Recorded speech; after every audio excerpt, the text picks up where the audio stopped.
Немножко представлюсь, меня зовут Зарина, я основатель своего любимого дела.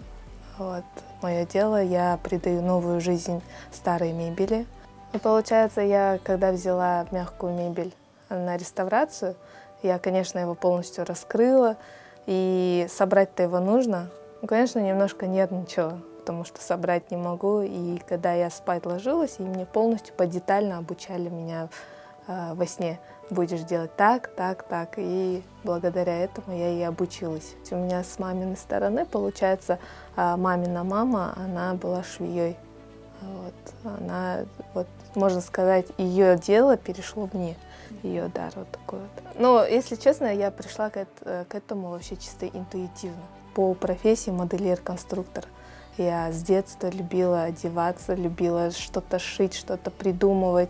И я всегда думала, что я буду женщин одевать. Я вот одеваю мебель, и каждой мебели у меня отдельный подход, более творческий. И для меня мебель — это как женщина, я придаю полный образ. С трудностями я, наверное, столкнулась, когда просто я от незнания, как это делать. Вот. Ну и то мне подсказали, как его делать. Но это же классно, когда ты создаешь уют людям.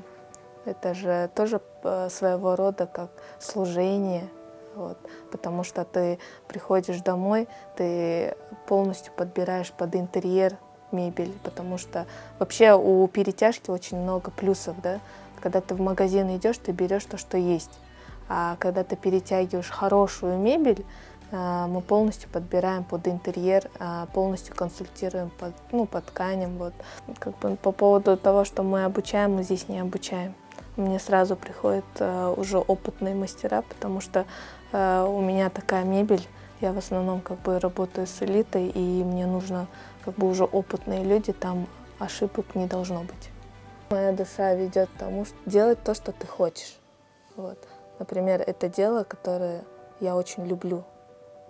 Вот. Оно меня как бы через любовь оно привело к доходу, да, можно сказать. Это мое хобби, это мое дело, это мое все как бы. Это, ну, можно сказать, это мой ребенок, за которым я ухаживаю.